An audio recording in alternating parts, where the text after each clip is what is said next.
Кыргыз радиосунда ишемби күндөрү саат 10дон 10:30га чейин наристелерди тарбиялап өнүктүрүүгө арналган радио мектепти угууга чакырабыз. Программада адистердин кеңештери сунушталат.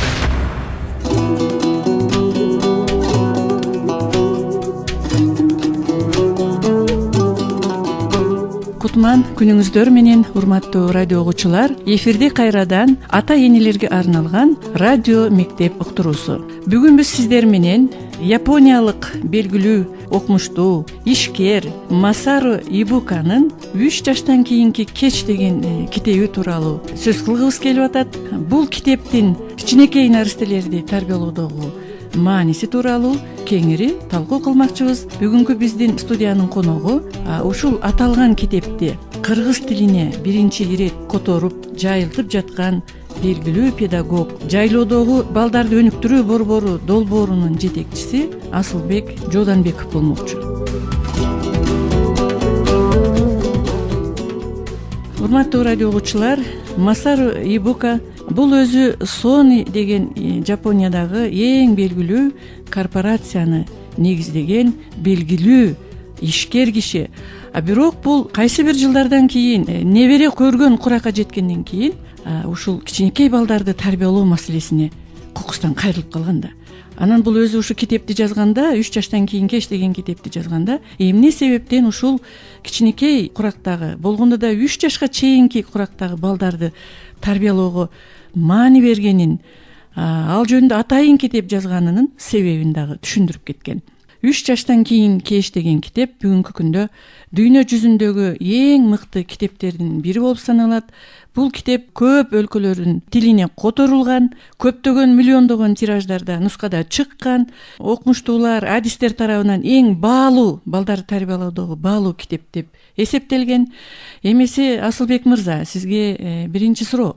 Масару Ибука мырза айтат: мен дейт, Жапон мамлекетиндеги азыркы жаштардын бүгүнкү агрессивдүү жүрүм турумдарына аябай мен капа болдум дейт. Бул жаштар эмне себептен ушундай агрессивдүү болуп калды деген ойго аябай кыжаалат болуп, анан мен ушул маселени изилдей баштадым дейт. Көрсө дейт, баланы биз 3 жашка чейин жакшы тарбия бере албай калсак, туура өнүктүрө албай калсак, биз ушундай агрессивдүү жаштарды келечекке берип коет экенбиз дейт. Экинчи нерсе, Масару Ибуканын өзүнүн небереси акылы жагынан мындай акылы өспөгөн бала болуп калат экен.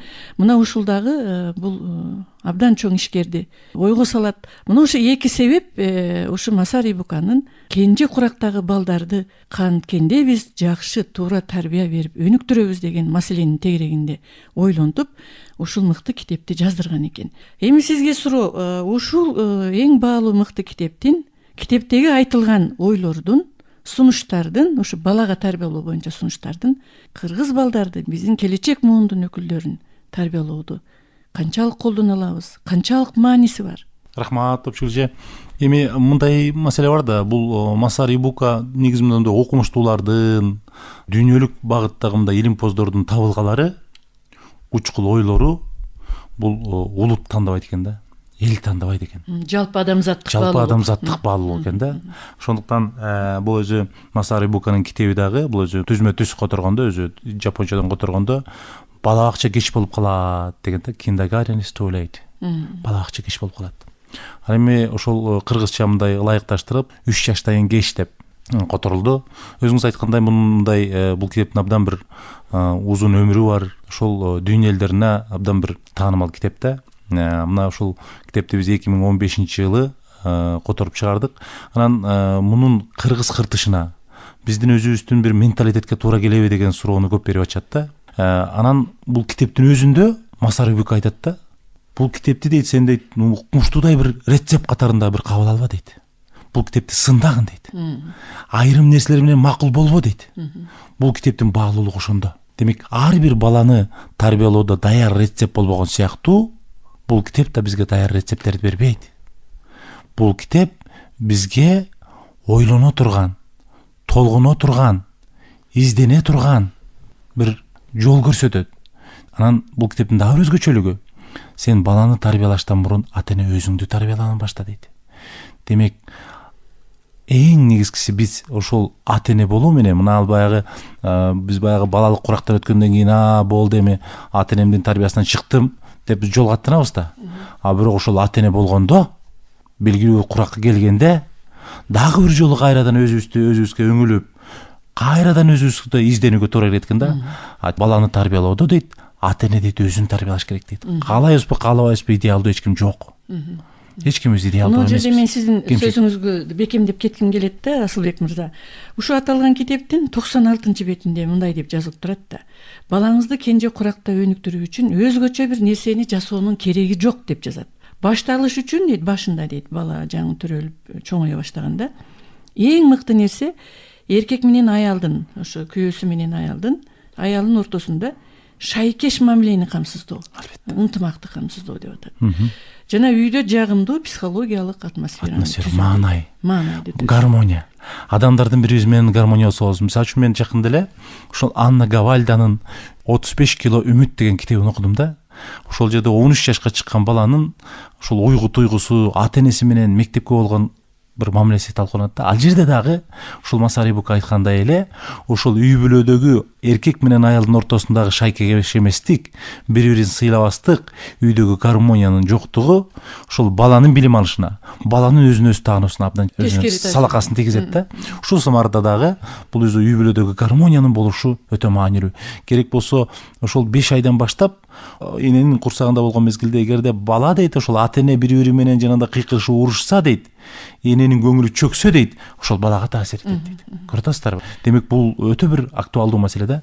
Анан жанагы биринчи сурооңузга улай менталитетке туура келеби деген суроого мен ушундай бизде өзүбүздүн мекендештерибизге, замандаштарыбызга, өзү ушул улутташтарыбызга мындай жооп берет элем да. Бул жалпы адамзаттык баалуулуктарды камтыган китеп. Ошондуктан биз окуп муну себеп дегенде бул баягы баланы тарбиялоодогу мындай жалпы баалуулуктарды камтыйт да. Бул жапон улуту же болсо бир англичандар үчүн, америкалыктар үчүн, же болсо европалыктар үчүн, азиялыктар үчүн эмес. Бул жөнөкөй эле баланы тарбиялоодо, мисалы үчүн баланын сиңирүү органы ар бир адамдыкы бирдей болгон сыяктуу эле баланы тарбиялоодогу жалпы эрежелерди, баалуу ойлорду, байкоолорду, изденүүлөрдү сунуш кылган китеп да. Эми кичине мындай конкреттүү темаларга өтсөк, муну бул жерде ошо китептин биринчи бөлүгүндө Масару Ибука жазып атат да. Генийлер төрөлбөйт дейт. Генийлер тарбияланат.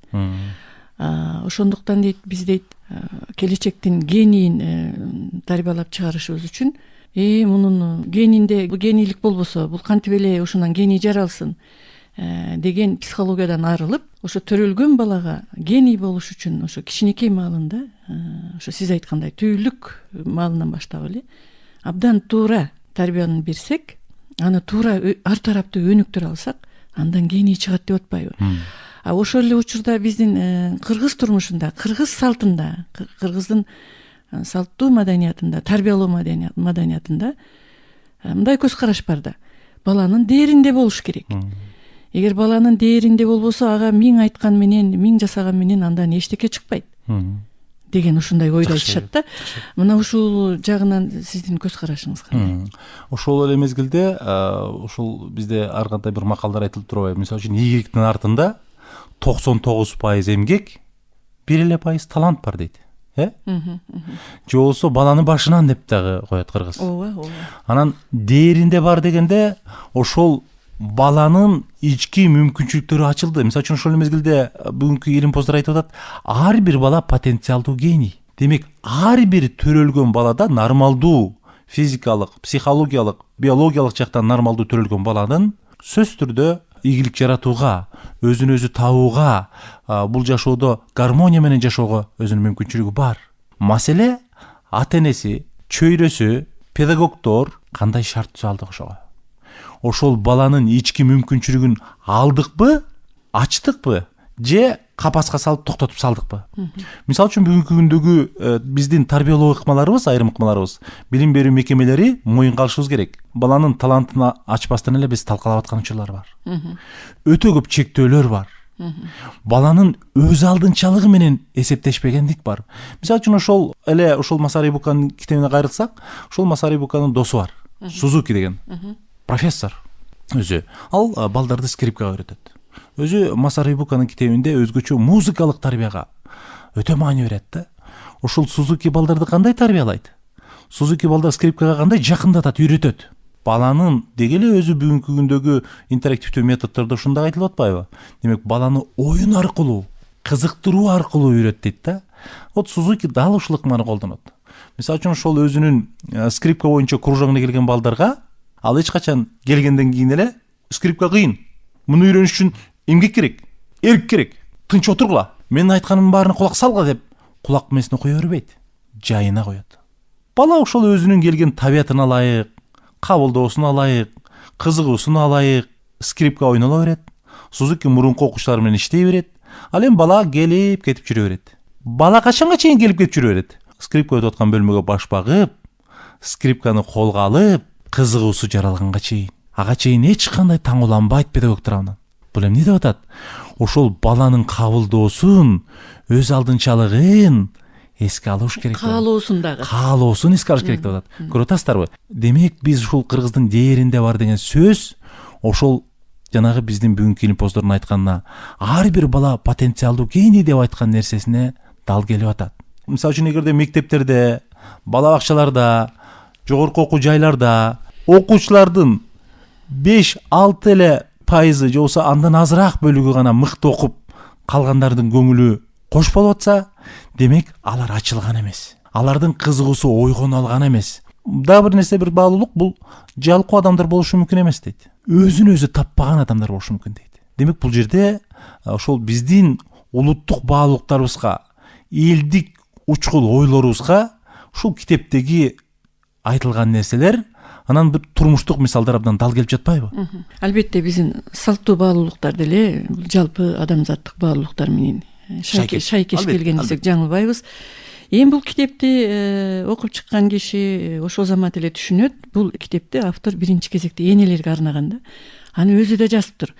Бул менин энелерге жардам боло турган сунуштарым, кеңештерим деп жазыптыр да. Анан ушул жерде жазып атат автор. Баланы баарынан көп жакшы билген бул эне депчи. Баладагы кандай мүмкүнчүлүктү дагы, кемчиликти дагы, ийгиликти дагы биринчи эне көрөт, эне билет деп.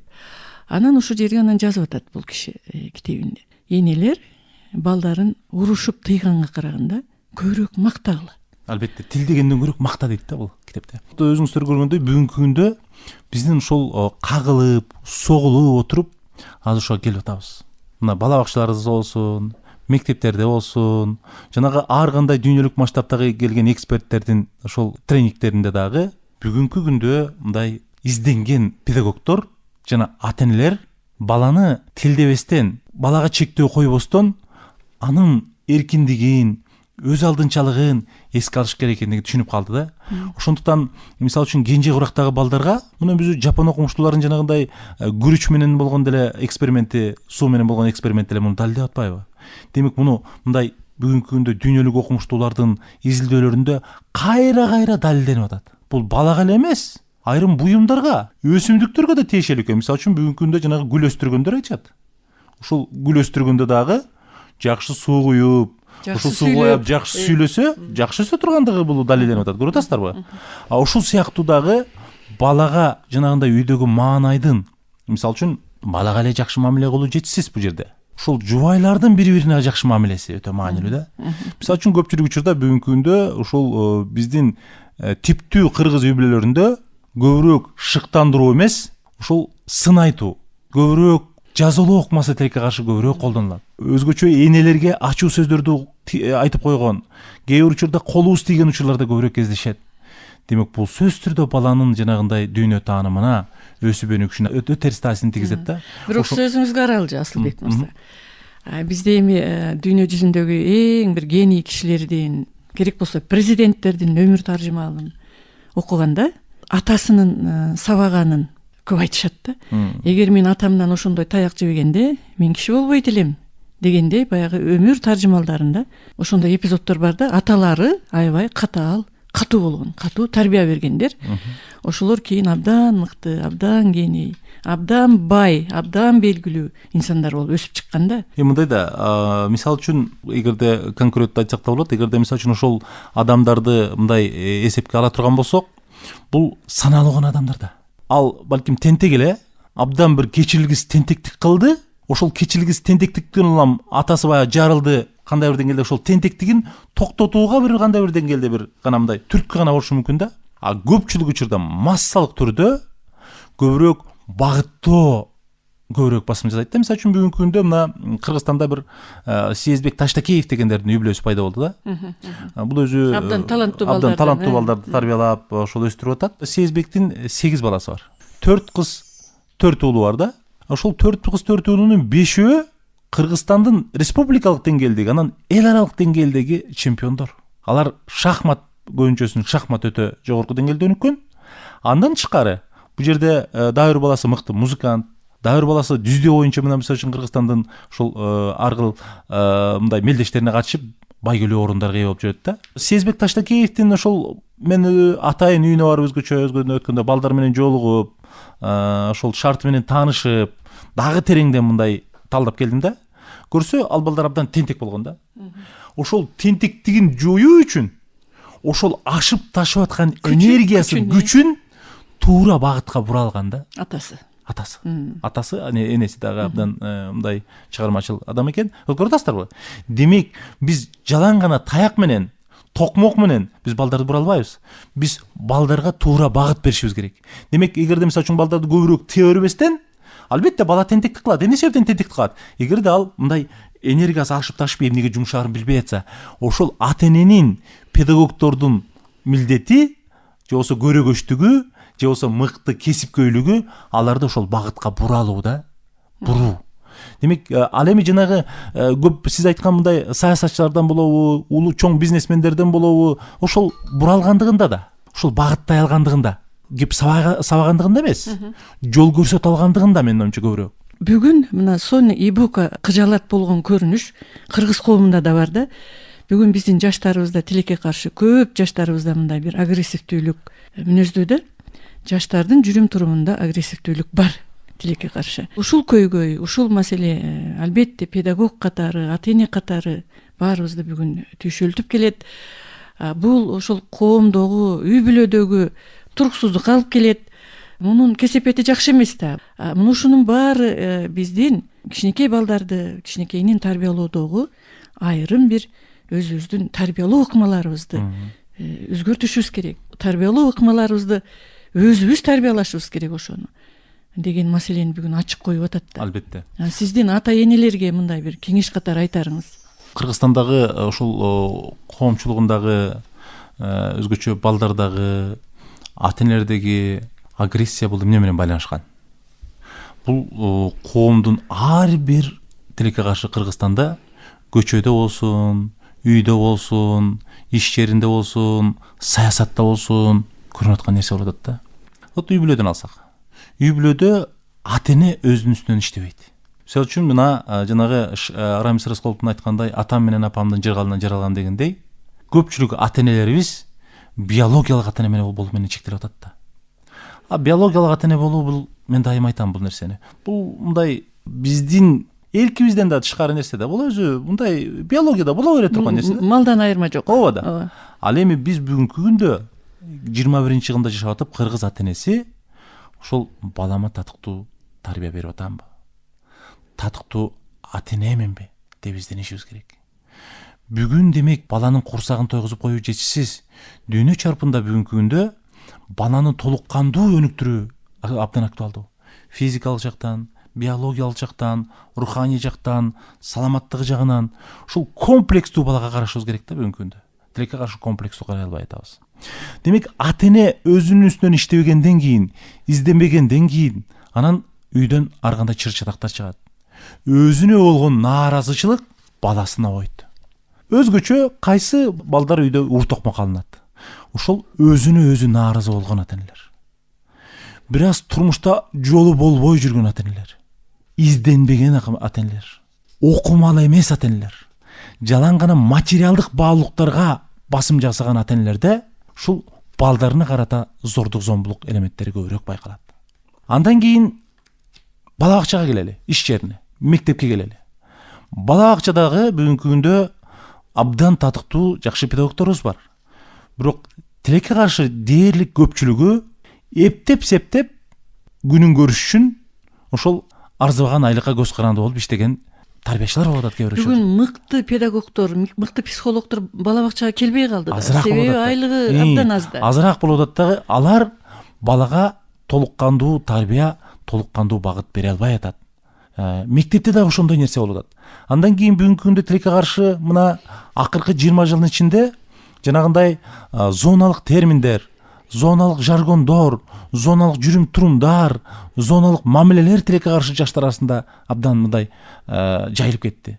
Мисалы үчүн мына мен өзүмдүн 3 балам бар. Улуусу кыз, экинчиси ошол экинчи, үчүнчүсү эркек. 16-га чыгып калды улуу балам. Анан эми кичүү балам мына 2-класста. Ошолордун досторунун жүрүм турумунан эле мен байкап атам да бүгүнкү күндө. Көбүрөөк мындай жаштардын арасында бири-бирине акыл эмес, күч колдоонун элементтери кичине көбүрөөк байкалгандай сезилет да, алардын сөздөрүнөн, жүрүм турумунан байкаган нерсебиз. Бул абдан айныштуу нерсе. Бул жагдай, бул жакшы жагдай эмес. Ошондуктан жанагы балдарыбыздын агрессивдүү болуп аткандыгында мындай турмуштук жагдай көбүрөөк балдардын өзүнүн табиятындагы нерсе эмес, кыргыздын бүгүнкү күндү күнүмдүк турмушунда, чөйрөсүндө көрүп аткан нерселерде көбүрөөк ушул нерсе кездешкендиги үчүн таңууланып атат. Ошондуктан эгерде биз ушул Масаru Ibuka сыяктуу мындай адамдардын, ушундай изденгич чыгармачыл адамдардын чыгармаларынан пайдаланып, өзүбүзгө сиңирип изденсек, бул нерсени биз азайта алат элек да. Анан мен мындай бир пикирди айткым келет да. Биз деле ушул Масaru Ibukадай китеп жазышыбыз керек. Себеби бизде деле бүгүн аябай ойлонткон нерселер, балдардын өсүүсүндөгү кыжаалат кылган нерселер абдан көп. Биздин педагогдор, биздин адистер, окумуштуулар дагы ушул маселени көңүлгө алыш керек, Асылбек мырза. Албетте. Бизде ушул Масaru Ibukанын китебиндей китеп биздин балдардын өсүп өнүгүшүнө абдан чоң пайда келтирген. Биз ошо китептин 100%-ын өзүбүзгө колдоно турган, турмушубузга колдоно турган китепти биз жазышыбыз керек. Мына ушундай мисалдар менен келтирилген ушундай китеп бизде жазылыш керек. Эми бул жапондуктардан эми үлгүнү көп алсак болот экен да, карабайсызбы? Бул элдин ушундай бир өнүккөнү, мына статистикага таянсак, эң көп узак жашагандагы ушул жапондуктар. Эң ден соолугу чың адамдардагы эң аз ооруган балдар статистика боюнча дүйнө жүзүндө эң аз ооруган балдар бул жапон балдары экен. Абдан туура белгилеп атасыз Топчулжа. Муну эми булар кандай гана кыйынчылыкты баштан кечирбеди. Ошол жашаган жериңиз караңыз, таштак өтө бир тар жерде турушат. Калкынын саны ушунчалык. Океандын ичинде. Анан жанагындай Нагасаки менен Хиросимада кандай бир оор атомдук бомбалоолорду баштан кечиришти. Биринчи дүйнөлүк согушта, экинчи дүйнөлүк согушта милитаристик жанагындай саясатты баштан кечиришти. Эл абдан кыйынчылыктарды баштан кечиришти. Бирок ушундай деңгээлге эл эмне менен жетти? Изденүү менен жетти. Эмгеги менен жетти. Ошондуктан биз кандай бир деңгээлде бул багыты дагы биз үчүн абдан бир өрнөк болот деп ойлойм да. Анан бул жерде дагы бир китепте, мен китепке таянып сүйлөгүм келип атат, бир абдан эске алчу маселе бар экен. Биз ата эне жакындары ошо баланы өстүрүп аткан. Биз балага көбүрөөк сүйлөшүбүз керек экен да. Биз көбүрөөк сүйлөп, көбүрөөк аралашып, көбүрөөк пикир алышыбыз керек экен балага. Бул Масaru Ibuka айтып атат. Бир үй бүлө, жаш үй бүлө дейт, бир бөлмө квартирада жашап жүргөндө биринчи баласын балалуу болгон дейт. Ал ошо баланы уктаткан жерде алар күйөөсү менен аялы тамак ичкен, сүйлөшкөн, ошол жерде кошо уктаган, баланын энеси ошол жерде жумуш жасаган, тамак бышырган, ошентип жүргөн дейт. Кийин алар квартирасын чоңойтуп, 3 бөлмөлүү алып, экинчи баласы төрөлгөндө ал экинчи баласы ал өзүнчө уктоо бөлмөсүндө, ал өзүнчө бөлмө болуп калат ага. Мына ошондон эки баланы салыштырганда, баягы бир бөлмөдөгү чоңойгон баласы, биринчи баласы, абдан мындай тили бат чыккан болот, абдан бирөөлөр менен мындай тил табышып сүйлөшө алган болот, адамдар менен баарлашуудагы өнүгүүсү өзүнчө бөлмөдө чоңойгон баласына караганда абдан жогору болгон экен да. Мен муну эмнеге айтайын деп атам? Деги эле биздин кыргыз элинин, деги эле бардык чыгыш элдеринде жамааттык бала тарбиялоодогу жамааттык көз караш, жамааттык мамиле бизде керек болсо бир кашыктан деле тамак ичип жүрүшкөн да, бир идиштен тамак ичип жүрүшкөн да бизде мындай карагандачы. Мына ушул нерсеге басым жасашкан да. Бүгүнкү күндө индивидуализм, мындай жекелик нерсе бизде аябай жогору болуп атат. Мен таң калганым, кээ бир үй бүлөлөр балдарына эмеле өсүп келаткан, эмеле 18ге чыккан балдарына өзүнчө үй берип, өзүнчө бөлүп коюп, өзүнчө жашатып, мына өзүңдүн жашооңду жаса, мындан ары улант деген ата энелер бар экен да. Биз ушунчалык балдарыбызды боорубузга жакын тартып, алар менен көбүрөөк сүйлөшүп, көбүрөөк аралашып, көбүрөөк жүрсөк, бул балага ошончолук жакшы экен да. Сиздин пикириңиз? Албетте, өзүңүз абдан жакшы белгилеп кеттиңиз. Ошол жаш үй бүлөнүн мисалында, ошол бир бөлмөлүү үйдө жашаганда, алар квартирада жашаганда, каалайбызбы, каалабайбызбы, бала менен дайыма жакын болгон, мамиледе болгон, үйдөгү процесс менен бала аралашып, баягындай анын өнүгүүсү толук кандуу болгон да. Ал эми 3 бөлмөгө чыгып кеткенде ал шарт түздүк деди, балага өзүнчө шарт, өзүнчө бөлмөгө бөлүп коюшту дагы, балага биринчиге көңүл бургондой бөлүнгөн жок. Натыйжада баланын өнүгүүсүндө, ошол тилинин калыптануусунда өксүктүктөр кетти, кемчиликтер кетти дагы, ошол биринчисиндей жакшы бир жече албай калды да. Бул жерден бизге алынган сабак эмне? Өзүңүз жогоруда айтып кеткендей, мисалы үчүн мына кыргыздын үй бүлөлөрүндө өзгөчө айыл жеринде бул нерсе абдан практикаланат. Өзүңүздөр билгендей, өзгөчө бул кичүү балдардын тили абдан тез чыгат, мисалы үчүн үй бүлөдө, жанагындай көп балалуу үй бүлөлөрдө. Эмне себептен? Себеп дегенде балада ошондой чөйрө бар. Монтессори педагогикасында дагы эң негизги нерсе ушул да, балага чөйрө түзүү. Биз балага чөйрө түзүшүбүз керек. Ошондуктан биз айтып атабыз, ошол китептин дагы бир жеринде бар, мисалы үчүн жанагы балдар ата эне баланы сейилдетип жүргөн мезгилде жөн эле баягы коляскага сүйрөп, же болбосо жөн эле колунан кармап алып жетелеп жүрө бербестен баарлаш керек дейт да. Баарлаш керек дейт. Биз мындай ойлойбуз да, мисалы үчүн көпчүлүк учурда тили чыкпаган балага биз жомок окуп бере бербейбиз. Ага бир нерсени айтып бере бербейбиз да. Анткени аны түшүнбөйт деп коебуз. Масари Бука айтат, тескерисинче.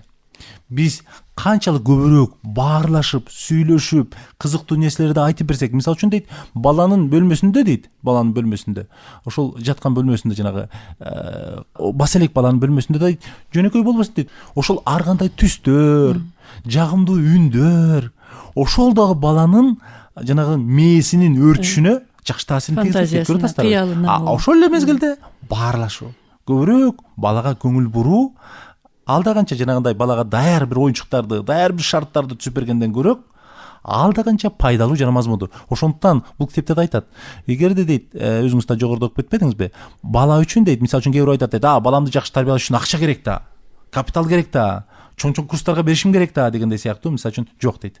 Баланы тарбиялоо үчүн көп акчанын дагы, абдан бир супер шарттын да кереги жок дейт. Жөнөкөй гана ата эненин каалоосу жана изденүүсү керек дейт. Бул өтө маанилүү нерсе да. Эми карабайсызбы, Масари Бука бул абдан бай киши, эми Sony корпорациясынын негиздөөчүлөрүнүн бири болуп атпайбы? Ушу киши арман кылып жазып атат ушу китебинде. Мен дейт, азыркы билимим, азыркы тажрыйбам ушу балдарды чоңойтууга карата болгондо дейт, мен дейт жанагы акылы азыраак болуп төрөлүп калган неберемди мынчалык трагедия кылбайт эле, мен ошонун акылы башкалардыкындай акылдуу балдардай эле тарбиялап өстүрүп койсом болмок экен. Мен ошонун 3 жашка чейинки ошо куракты мен өткөрүп жибериптирмин деген ушундай аябай мындай өзүнүн өкүнүүсүн билдирип атат да. Демек, балдар Кудай сактасын, эгер ошондой төрөлүп калган учурда дагы, кичине акыл өсүүсү мындай кечеңдеп төрөлүп калган учурда дагы биз ушул тарбиялоонун ушул мыкты ыкмаларын колдонсок, балабыздын акылын толуктап алсак болот экен да. Эми сизге чоң рахмат, Асылбек мырза, чыгармачылык ишиңизде дагы, педагогдук ишиңизде дагы ийгиликтерди каалайбыз. Баланы таяк менен эмес, акыл менен тарбияла. Урматтуу радио угуучулар, ушуну менен биз кезектеги уктуруубуздун соңуна чыктык. Бүгүн биз белгилүү педагог, Sony корпорациясынын негиздөөчүлөрүнүн бири Масару Ибуканын 3 жаштан кийинки кеч деген кенже балдардын өнүгүүсүнө арналган баалуу китебин талкууга алдык. Бүгүнкү эфирде мен Топчугүл Шайдулаева алып бардым.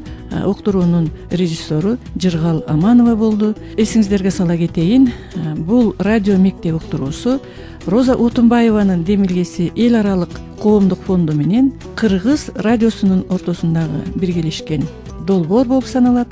Сиздерден кызыккан суроолор боюнча пикирлерди күтөбүз, суроолорду күтөбүз. Эфир толкунунан учурашканча саламат болуңуздар.